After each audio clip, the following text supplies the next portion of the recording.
नमस्कार, बिहार पत्रिका में आपका स्वागत है। हमारे साथ स्टूडियो में मौजूद हैं doctor Surya Shankar Kumar, director and founder of enduring rehab, also enduring welfare foundation. Sir, आपका बहुत बहुत स्वागत है हमारे चैनल पे। सर, फिजियोथेरेपी क्या है?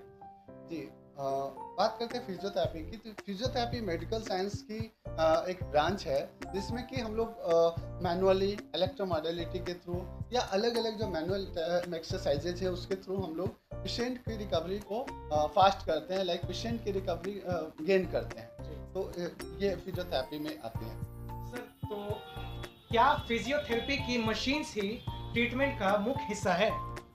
जी नहीं, मशीन फिजियोथेरेपी ट्रीटमेंट का हिस्सा नहीं है।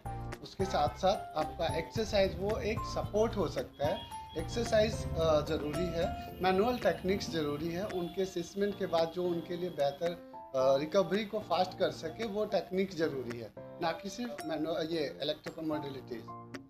क्या सर न्यूरोलॉजिकल रिहैबिलिटेशन में परिवार की भूमिका की महत्वपूर्ण बहुत जरूरी है? जी, बात करते हैं neurological disorder like stroke and spinal cord injury, ऐसे और भी जैसे समस्याएं हैं सारी। तो इन सारे में फिजियोथेरेपिस्ट एक सर्टेन टाइम के लिए 1 आवर का जो सेशन होता है उस बीच में वो रहते हैं। इसके बाद उनकी रिहैबिलिटेशन के लिए बहुत ज़रूरी होता है कि फैमिली वाले को अवेयर करें, उनको बताएं, ताकि वो अच्छे तरीके से उनको गाइड कर सके और हर टाइम में उनको सपोर्ट दे सके, जिससे उनका स्टैंडिंग वॉकिंग डेली एक्टिविटी में उनको ईजी हो सके। सर, क्या गलत तरीके से वजन उठाने से बैक इंजरी हो सकती बिल्कुल है? हो सकती है। गलत तरीके से कोई भी एक्टिविटी आप उसमें आपकी इंजरी कॉमन है, इंजरी हो सकती है, लाइक जिम इंजरी। अगर जिम में भी वेट लिफ्ट करते हैं तो उस कंडीशन में भी जिम इंजरी होती है।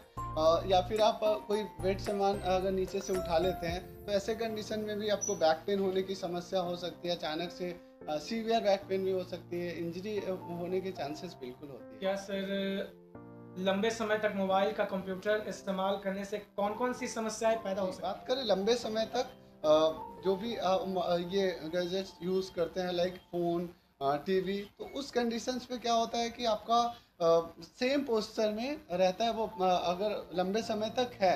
और उसके साथ साथ क्या है कि सेम पोस्चर में है, अगर वो नेक को डाउन नीचे करते रहे तो भी उनको और ज़्यादा समस्या होगी। अगर आपको चलाना है, रेगुलर एक्टिविटी में आपका वर्क है, वो सिस्टम की वर्क है, तो आप उसको पोस्चर को मेंटेन करें। टाइम टू टाइम थोड़ा एक्सरसाइज वगैरह करें, मूवमेंट करें, उसका स्ट्रेचिंग एक्सरसाइज वगैरह आप ऐड करते रहे, समय समय पे आप एक्टिविटी करते रहे, तो इन सब चीज़ों से छुटकारा आपको मिल सकते हैं, like neck pain, back pain, shoulder pain, इन सारी चीज़ों से। है? क्या फिजियोथेरेपी सर्जरी को हमेशा अवॉइड कर सकती है? जी नहीं, सारे कंडीशंस में तो नहीं, लेकिन समय पे आप आ सकते हैं, आते हैं, तो बिल्कुल आपको अवॉइड की जा सकती है और काफ़ी हद तक अवॉइड की जा सकती है, क्योंकि कुछ कुछ कंडीशन है जिसमें कि आपको सर्जरी की ज़रूरत बिल्कुल पड़ती है।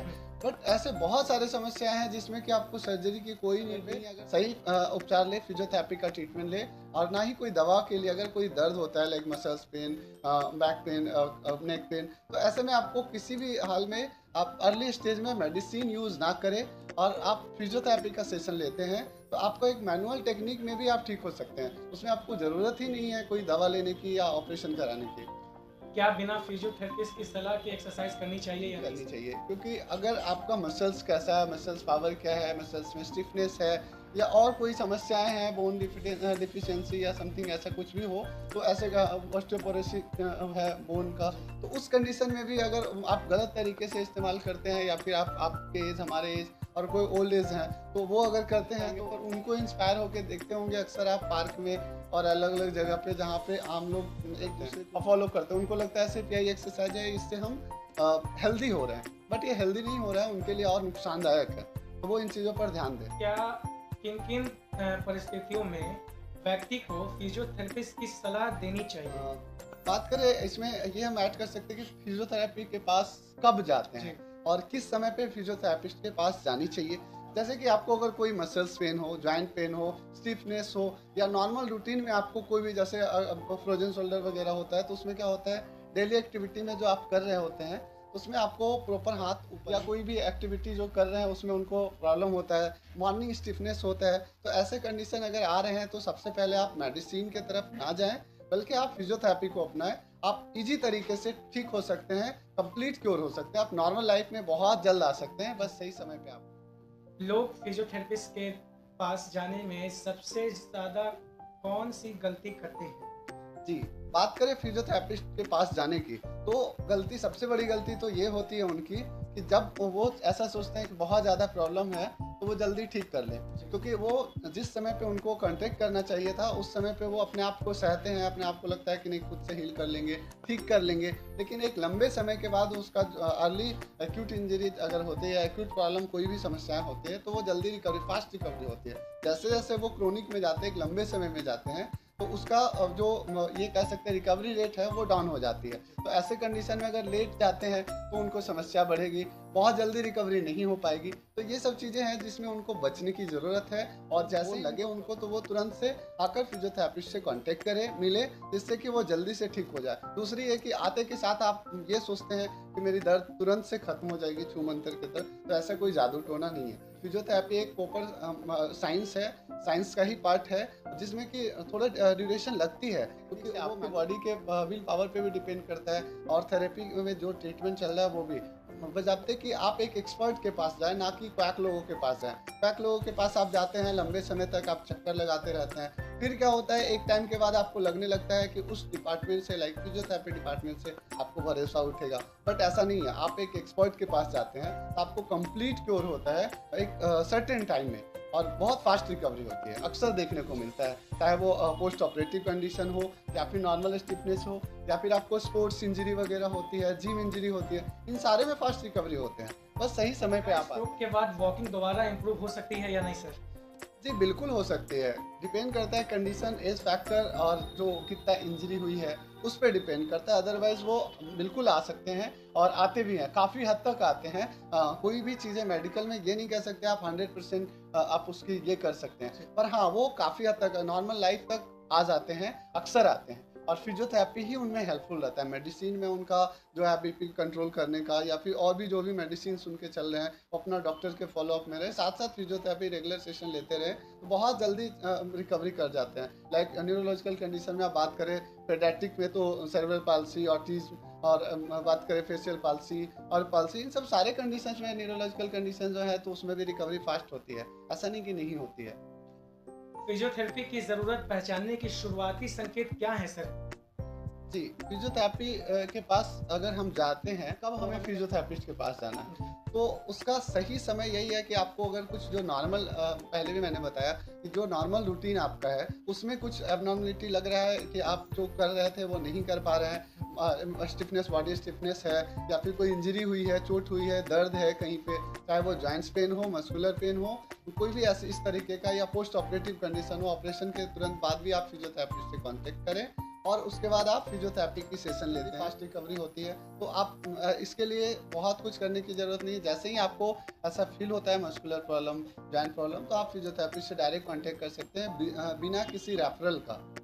और हमेशा फिजियोथेरेपिस्ट एक इंडिपेंडेंट प्रैक्टिस है, इसमें डॉक्टर्स की रेफरल की ज़रूरत नहीं है, ना ही डॉक्टर आप बताते हैं नहीं यही लेनी है, क्योंकि फिजियोथेरेपिस्ट को पता होता है, उनके इसमें उन्होंने भी पढ़ी है, अपनी पढ़ाई किया है, तो उसमें उनकी जो पैरामीटर्स है, उन पैरामीटर्स के अकॉर्डिंग वो अपना ट्रीटमेंट करते हैं, तो उसमें किन्हीं की रेफरेंस की कोई ज़रूरत नहीं है, वो खुद इंडिपेंडेंट प्रैक्टिस करेंगे और करते हैं। जिंदगी में इंजरी से बचने के लिए हम क्या क्या कर सकते हैं? जी, बात करें नॉर्मल लाइफ में इंजरी से बचने के लिए क्या क्या करें, तो अक्सर आप देखे होंगे अभी हम लोग का जो एज ग्रुप है, तो उसके अकॉर्डिंग अभी सबसे ज़्यादा जो है कोविड के बाद स्क्रीन वर्क बढ़ गया है। तो सबसे पहले स्क्रीन वर्क से जो है, तो उसमें हम पॉस्चर पे ध्यान दें। जैसे लाइक अगर फ़ोन चला रहे हैं या सिस्टम पे वर्क कर रहे हैं, आपका जो स्क्रीन है वो उसका हाइट को मेंटेन करें, नेक लेवल तक लेकर आए, ताकि वो सही से देख सके। और दूसरा बात करें कि लंबे समय तक बैठे रहना या खड़े रहना, या हार्ड वर्क है तो उसमें अगर नीचे से कुछ सामान उठा रहे हैं, वेट उठा रहे हैं, तो हम बजाते कि बैक से सिर्फ कमर से झुकते हैं, उसके बजाय आप नी को बैंड कीजिए, नीचे जाइए, उसके बाद फिर वो पुल कीजिए, तो आप बहुत जल्दी उसमें इंजरी होने का चांसेस नहीं होगा। और उसके साथ साथ आप बात करते हैं लाइक घर की, तो घर में अगर फर्श है, झाड़ू पोछा लगता है, पोछा के बाद अक्सर गीला रहता है, गीला है तो उस कंडीशन में आप थोड़ा ड्राई होने दें, ताकि पैर ना फिसले। सीढ़ी पे चल रहे हैं तो उसमें थोड़ा स्लो स्लो चले, ना कि एक एक छोड़कर चलते हैं, या फिर आप रेलिंग को पकड़ के चल रहे हैं। बाइक की बात करें, बाइक अगर चला रहे हैं तो उस समय पे अक्सर रोड पे जाते हैं, सीट बेल्ट का प्रयोग करें।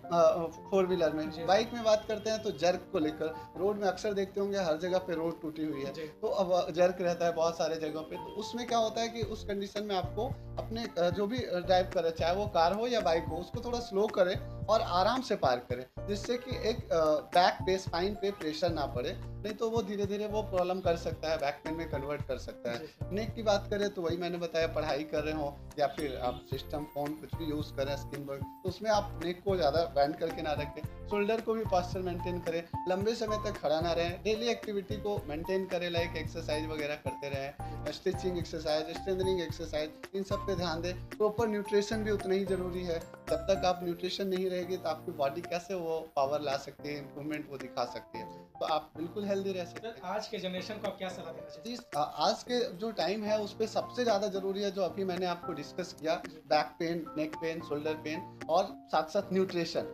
तो इन सब चीज़ों पे अगर ध्यान देते हैं, लाइक जिम इंजरी है तो जिम में आप जाते हैं तो अपने बॉडी को मतलब ज़्यादा दिखाने के लिए लाइक अपने आप को लिफ्ट करते हैं, तो उसको थोड़ा कम करें। जो आप सपोर्ट लेते हैं या विदाउट सपोर्ट है, थोड़ा सपोर्ट में ले सकते हैं। जो आप नहीं कर सकते हैं उसको थोड़ा टाइम दें, प्रैक्टिस और बढ़ाएं, रेगुलर प्रैक्टिस के बाद आप स्टार्ट करें।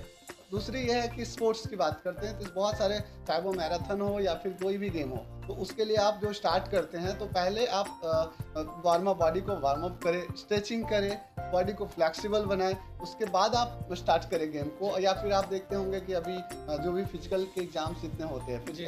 तो उसमें क्या होता है कि लोग जैसे ही उनका रिटर्न निकलता है फिजिकल के लिए दौड़ लगा लेते हैं। उन्हें लगता है कि नहीं, मेरा तो अब दौड़ लगाने से बहुत फास्ट रिकवरी होगा और हम जल्दी से दौड़ लेंगे। ऐसा नहीं होता है। आप उससे पहले फिजियोथेरेपिस्ट के पास कांटेक्ट करें, क्योंकि फिजियोथेरेपी क्यों बता रहे हैं, मैं फिजियोथेरेपिस्ट हूँ तो मुझे ये मालूम है कि कब क्या जरूरी पड़ती है। तो उसमें क्या है कि आप मसल्स का देख ले कि उसमें आरओएम कितना है, आप हमारे जॉइंट का जो रेंज ऑफ मोशन है, मसल्स का स्टिफनेस है, उसको थोड़ा सबसाइड करें। या फिर कोई इंजरी है उससे हील होकर जल्दी से कैसे क्योर हो सके, उसके बाद स्टार्ट करें, ना कि पहले। अगर आप लेट से स्टार्ट करते हैं ये सब रिकवरी के बाद, आप रिहेबिलिटेशन कराने के बाद, तो आपकी इंजरी होने की चांसेस काफ़ी हद तक कम जाती है, नहीं तो मेजर इंजरी में भी कन्वर्ट हो सकती है। तो उसको भी इससे बचाया जा सकता है जो इन सारी चीज़ों पे ध्यान देते हैं। सर आपका बहुत बहुत धन्यवाद हमारे चैनल पे आपको जुड़ने के लिए।